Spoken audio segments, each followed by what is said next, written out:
Weight loss solutions are not one size fits all. Hers makes it simpler to get started and stick with a weight loss plan, backed by expert-guided online care that puts your weight loss goals first. These include oral medication kits or compounded GLP-1 injections. Through Hers, pricing for oral medication kits start at just $69 a month for a 10-month plan when paid in full upfront. No hidden fees, no membership fees. You shouldn't have to go out of your way to feel like yourself. Hers brings expert care straight to you with 100% online access to personalized treatment plans that put your goals first. Reach your weight loss goals with help through Hers. Get started at forhers.com/4u to access affordable, doctor-trusted weight loss plans. That's forhers.com/4u, forhers.com/4u. Paid for by Hims & Hers Health. Weight loss by Hers is not available everywhere. Compounded products are not FDA approved or verified for safety, effectiveness, or quality. Prescription required. Restrictions at forhers.com apply.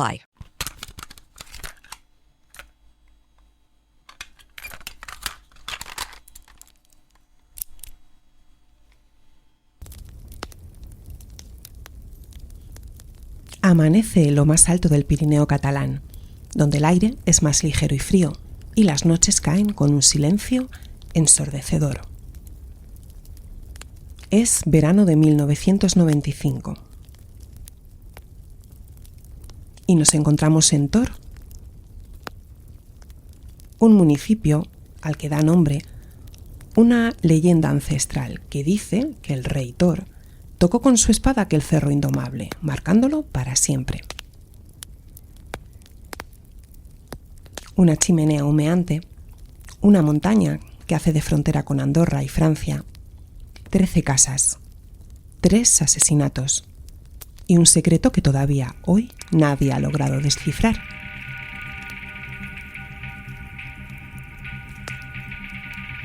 Aquella mañana de verano, unos jóvenes hippies que habían recalado meses atrás en el valle encontraron un cuerpo en una de las 13 casas del pueblo.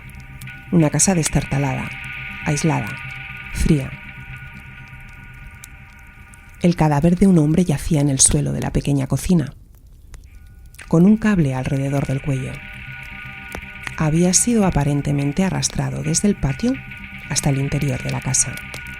Sus pies cubiertos torpemente con una pequeña sábana. Aunque la casa estaba desordenada, no se evidenciaban signos de lucha.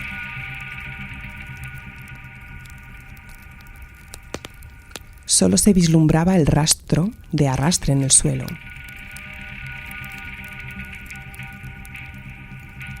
La flora cadavérica hablaba de un tiempo detenido. La escena resultaba tan fría, tan inexplicable, que incluso los funcionarios que estuvieron allí lo recordaron como algo anómalo, fuera de toda lógica. El fallecido era Josep Montaner, conocido como Sansa, un hombre que tenía 70 años y quien había sido por última vez visto el 17 de julio. Era un personaje áspero, disputado, odiado por algunos, pero querido por otros. Y apenas 5 meses antes, un juez lo había declarado propietario único de la montaña de Tor. Tras décadas de pleitos, denuncias y enemistades familiares que habían desangrado al pueblo. Su cadáver era el tercero en apenas 15 años. Aquella montaña había sido motivo de disputas, sueños de riqueza y poder, y se convertía ahora en un escenario de muerte. No había huellas claras, ni testigos que quisieran hablar, solo rumores de viejas rencillas, de negocios turbios y de secretos que nunca cruzaron la frontera hacia la verdad. Y aquel hallazgo fue más que un asesinato. Fue la confirmación de que Tor, aquel diminuto pueblo de 13 casas en los confines del Pirineo, había sido devorado por su propia leyenda negra. ¿Quién mató a Sansa? ¿Y por qué el silencio de aquel valle parecía ocultar más de lo que revelaba?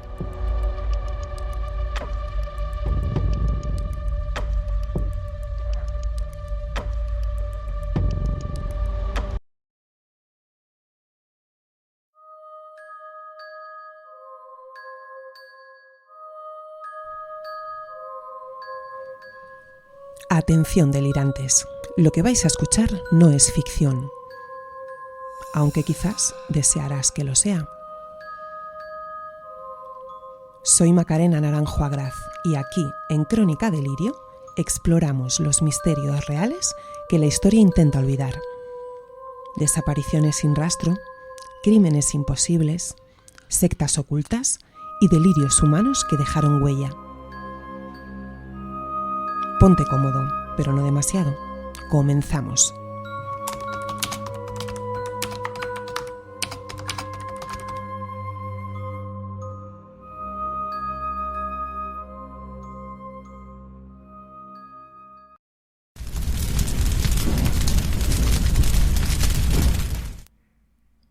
Pues bienvenidos otro viernes más a Crónica Delirio. Hoy abrimos las puertas de Tor, un pueblo con 13 casas levantadas a duras penas en la ladera de la montaña, donde la ambición por la propiedad de la misma convirtió a los vecinos en enemigos y al pueblo entero en escenario de un misterioso asesinato. En este lugar, la nieve sepulta los caminos y el silencio de las montañas parece guardar secretos demasiado oscuros para ser revelados. Tor es un pueblo diminuto, perdido y marcado por una disputa centenaria, que ha convertido durante todo este tiempo a sus habitantes en rivales irreconciliables. Gracias al exhaustivo trabajo del periodista Carles Porta, que lleva casi 30 años investigando este caso, entrevistando a los personajes, documentándolo todo, he podido recopilar una gran cantidad de información, siendo esta mi principal fuente para este episodio.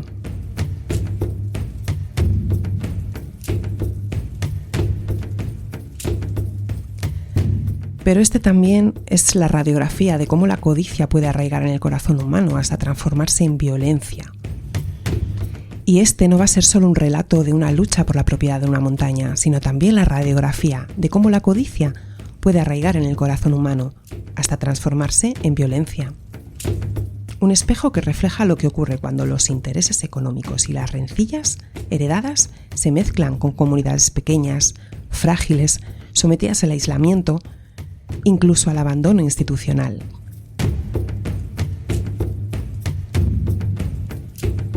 E iremos viendo a lo largo de este episodio y también del siguiente, porque ya os adelanto que la semana que viene haremos una segunda parte, cómo esta geografía moldea la mentalidad de sus gentes y las tensiones que allí trágicamente se han vivido, y cómo pequeños pueblos esconden secretos capaces de fracturar comunidades durante generaciones.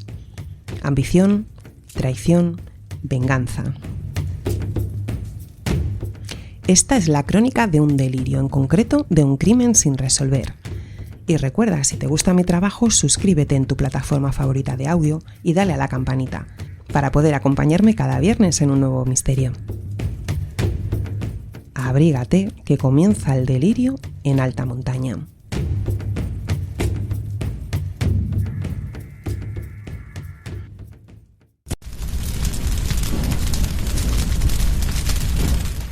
Tor no es un lugar cualquiera en el mapa. Es un pueblo pequeñísimo, del Pirineo catalán.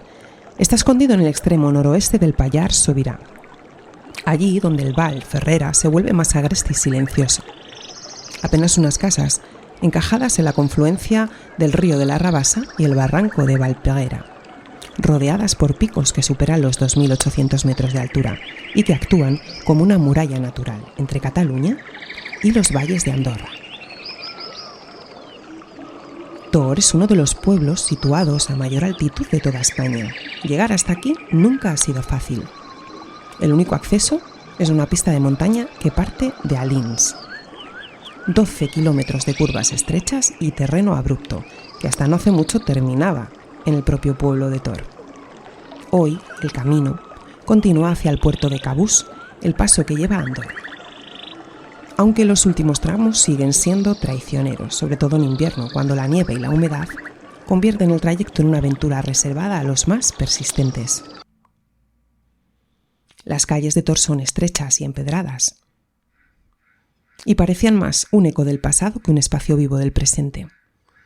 El polvo y las piedras se mezclaban con el silencio, roto solo por el viento que bajaba de las montañas o por el balido solitario de alguna cabra que se perdía entre sus casas. Era un lugar detenido en el tiempo, donde cada gesto y cada mirada entre vecinos cargaban con décadas, incluso siglos, de rencores acumulados. Aquí la misa dominical no era tanto un acto de fe como la única ocasión en que todos se reunían. Un ritual social en el que la tensión se palpaba tanto como las oraciones murmuradas. Y así, este aislamiento lo define todo. Además, en Tor el clima es duro, las distancias largas y la soledad permanente. Como sucede en muchos lugares de frontera, la montaña no solo marca un límite geográfico, sino también simbólico. Es un refugio y un escondite.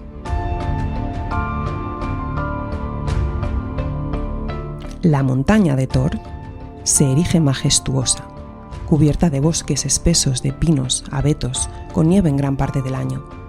A ojos de los forasteros, es un paraíso esquiable. Para los vecinos, una mina de oro y la raíz de una tragedia.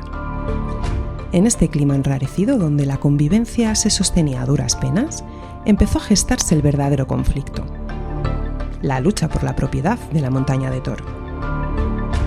El tiempo parecía congelado en este pueblo, pero bajo esa calma se fraguaba una tormenta de ambición, de venganza, de poder.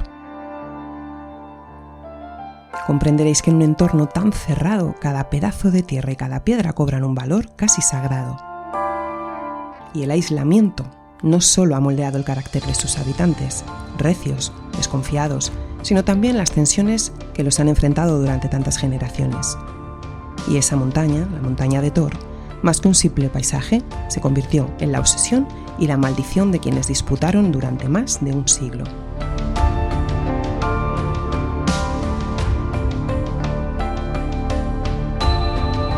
La historia de Tor es ancestral. En la entrada del pueblo un cartel reza: Cataluña tiene 1000 años. Tor ya estaba allí. En tiempos remotos, el pueblo de Tor, en los Pirineos, fue una localidad con ayuntamiento propio, habitada por familias que vivían de la agricultura, la ganadería y el comercio. Así lo demuestra el Diccionario Geográfico de Pascual Madoz en el siglo XIX, quien describía sus actividades y el paso de un antiguo camino real hacia Andorra. Su pasado incluía también el contrabando durante el siglo XIX.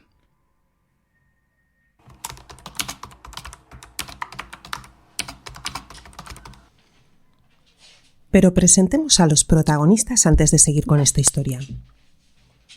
En un escenario tan reducido como Tor, los protagonistas serán inevitables vecinos y rivales al mismo tiempo, cada uno con su historia, un apellido y una ambición que acabarían entrelazándose en la crónica sangrienta de la montaña. Josep Montane, conocido como Sansa, era un hombre testarudo y recio, curtido por la vida en la montaña. Con más de 70 años defendía su derecho sobre Tor con una mezcla de orgullo y obsesión. Su figura representaba la tradición del pueblo, pero también la voluntad de no ceder ni un centímetro frente a quienes pretendían disputarle la propiedad. Fue él quien, tras un largo proceso judicial, consiguió en 1995 que un juez lo reconociera como único propietario de la montaña. Una victoria que parecía el cierre de un conflicto histórico, pero que en realidad encendió la mecha de una guerra soterrada. Por otro lado, los Palanca, otra de las familias históricas del pueblo, veían esa sentencia como una traición a la memoria de generaciones. Orgullosos, temperamentales, acostumbrados a marcar territorio. Nunca aceptaron que Montane quedara como dueño absoluto de lo que siempre consideraron compartido. Su apellido resonaba en el valle como sinónimo de carácter fuerte, de enfrentamientos verbales, provocaciones y, según algunos, de venganzas silenciosas. En medio de este fuego cruzado hay más protagonistas, pero os quiero hablar de un tercer actor que irrumpió: los forasteros, a quienes ellos en el pueblo llamaban los hippies. A finales de los años 80, un grupo de hippies decidió instalarse en Tor, atraídos por la paz de las montañas y las casas abandonadas. Para los vecinos eran intrusos que no comprendían ni respetaban las rencillas históricas. Para otros, en cambio, eran una fuerza incómoda que alteraba el equilibrio de poder en un lugar donde cada ausencia o presencia significaba algo más que simple convivencia. Por lo tanto, la montaña no solo se disputaba en los tribunales o en las conversaciones de la taberna de Alins, se disputaba en las miradas, en las alianzas y en las tensiones que cada verano volvían a arder como la hierba seca de los prados.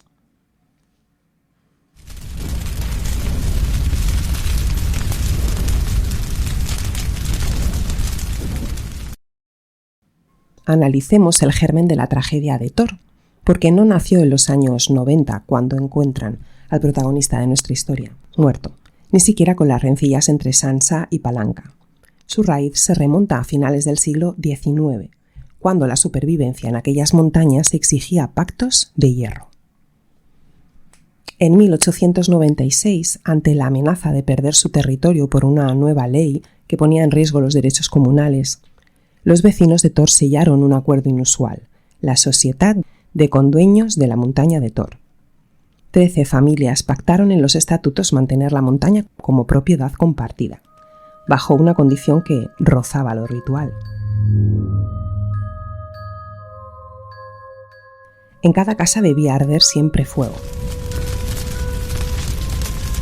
Quien dejara extinguir las llamas y abandonara su vivienda perdería automáticamente su parte de la montaña.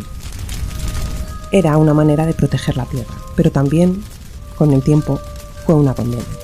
Porque en un lugar tan inhóspito, con inviernos eternos y caminos imposibles, mantener aquel pacto era tan difícil como imprescindible.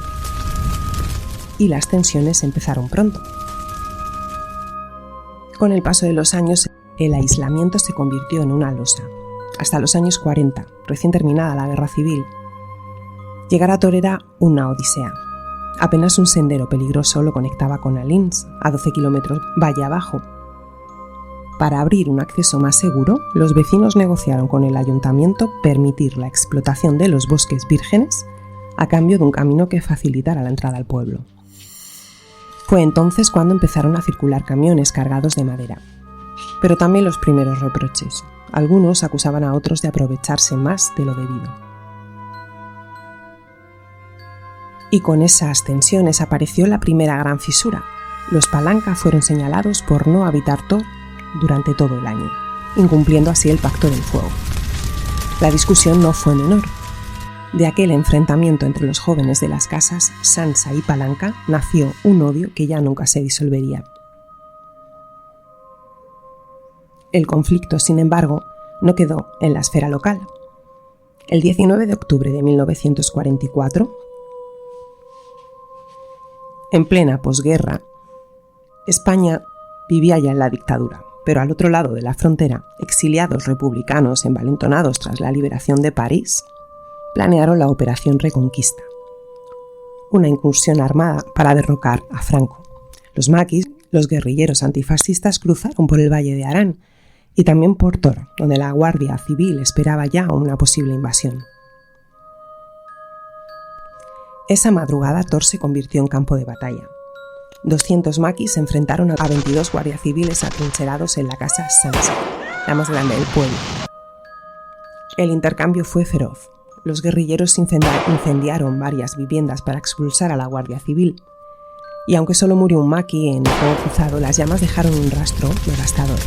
Varias familias perdieron sus casas y se vieron obligadas al exilio. En medio de esa hambruna de posguerra hubo una excepción. Los Sansa, con mayores recursos económicos, reconstruyeron su vivienda y nunca dejaron apagar el fuego. Los Sansa permanecieron mientras otros desaparecían de Thor. Aquello reforzó su posición y su argumento. Quienes se marcharon dejaban de ser considerados legítimos propietarios de la montaña. Los Palanca, en cambio, quedaron marcados por la pérdida. Años más tarde intentaron recuperar su posición comprando terrenos a familiares, mientras los Sansa defendían su derecho por herencia. Las nuevas generaciones crecieron alimentando el rencor.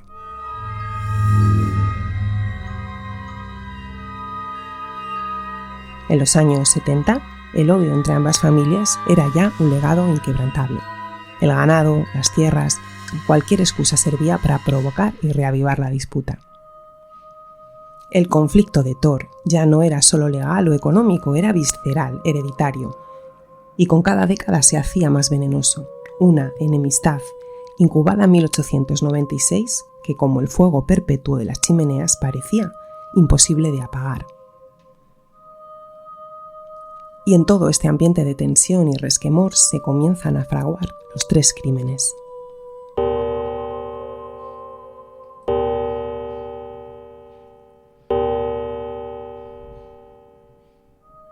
El conflicto escalaría con sangre en los años 70 y 80. Durante décadas el enfrentamiento entre los Sansa y los Palanca había sido un asunto local, casi familiar, alimentado por herencias, odios y agravios antiguos. Pero a finales de los años 70 el tablero cambió. A Thor llegó un hombre que supo ver más allá de la madera y los pastos, el agente inmobiliario andorrano Rubén Castañer. Para Castañer, la montaña de Thor no era solo tierra de campesinos en disputa. Era la prolongación natural de las prósperas estaciones de esquí de Pal y Arinsal. Un espacio donde levantar hoteles y pistas, y un negocio millonario que podía transformar el lugar. Su irrupción en la historia añadió combustible a un fuego que ya ardía desde hacía generaciones. Palanca y sus partidarios veían aquello como una usurpación de su bien más preciado, la montaña. Para el otro bando, el de Sansa, aquella estación de esquí traería progreso.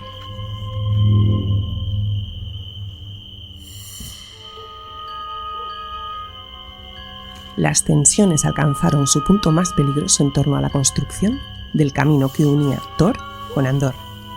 Una supuesta comida de hermandad celebrada con políticos y vecinos terminó en amenazas, gritos y hasta con disparos. Los políticos nunca volvieron. Los guardaespaldas de Rubén, contratados para su protección, huyeron por miedo a Palanca. Pero el agente inmobiliario no se quedó quieto, trajo nuevos guardaespaldas y siguió reclamando crear ese negocio en la montaña. Y el 3 de julio de 1980, todo estalló.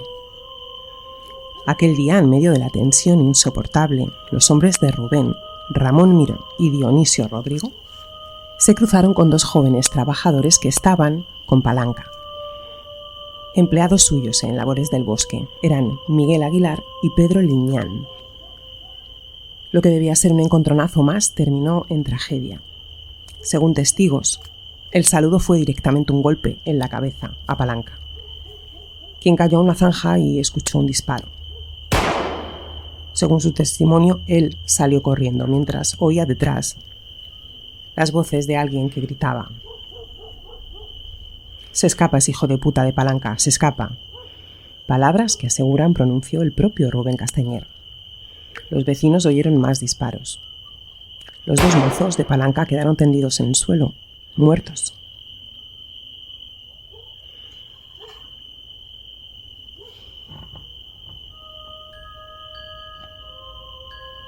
Y aquella tarde cambió para siempre la memoria de Thor. Después de aquello, el pueblo vivió en estado de sitio. Los vecinos aseguraban que dormían con la escopeta bajo la almohada, esperando que el odio terminara golpeando a su puerta. La justicia condenó a Miró y a Rodrigo a 8 años de cárcel por los homicidios. Rubén Castañer, señalado como instigador, fue condenado a indemnizar a las viudas con 10 millones de pesetas, una suma que nunca llegó a pagar. El agente inmobiliario logró esquivar la cárcel, pero su nombre quedó marcado a fuego en la historia de la leyenda negra de Thor. Lo que empezó como una disputa por el fuego en 13 casas se había transformado en una guerra teñida de sangre, intereses económicos y violencia.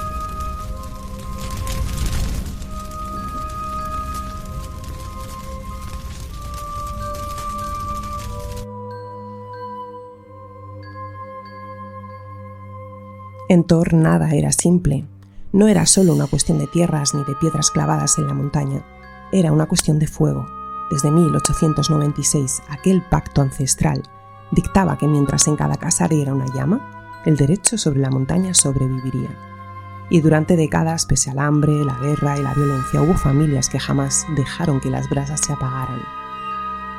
Ese fuego, más que calor, era una sentencia. Encenderlo significaba reclamar el territorio, dejarlo morir, renunciar para siempre a él. Pero la montaña no perdona, y los hombres menos aún. Las enemistades crecieron, los intereses se multiplicaron y lo que comenzó como un pacto de unión se convirtió en el origen de una guerra interminable. Thor seguía envuelto en humo de hogueras, humo de disparos, humo de casas ardiendo. La montaña ya no era solo tierra comunal, era el escenario de un conflicto que parecía condenado a reescribirse generación tras generación. Así, mientras los años avanzaban y el mundo cambiaba, en lo más profundo del Pirineo lo único que permanecía inalterable era esa lucha a muerte por no dejar que el fuego se apagara.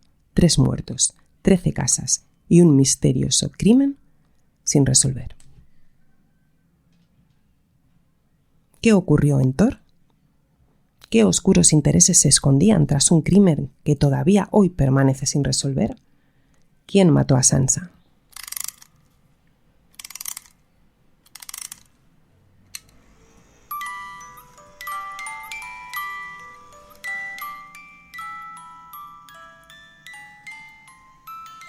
El hallazgo del tercer cadáver en Thor, el de Josep Montané, alias Sansa, no fue solo la prueba de un crimen brutal, sino la consecuencia inevitable de décadas de rencillas, odios y ambiciones. Una montaña convertida en botín, vecinos enfrentados como enemigos de sangre, y el sueño millonario de levantar una estación de esquí en lo más recóndito del Pirineo. Todo confluyó en un mismo escenario, un pueblo de 13 casas, atrapado entre la memoria de un pacto antiguo y la codicia moderna. Pero esta historia, lejos de apagarse, aún guarda secretos más oscuros. En el próximo episodio de Crónica del Lirio exploraremos las hipótesis, las traiciones y las huellas que dejaron aquellos asesinatos. Gracias por acompañarme en esta nueva entrega de Crónica del Lirio. Déjame tus comentarios y no olvides seguirme en redes. Nos escuchamos en el próximo episodio, con la continuación de esta historia donde la realidad y el delirio se encuentran. Adiós.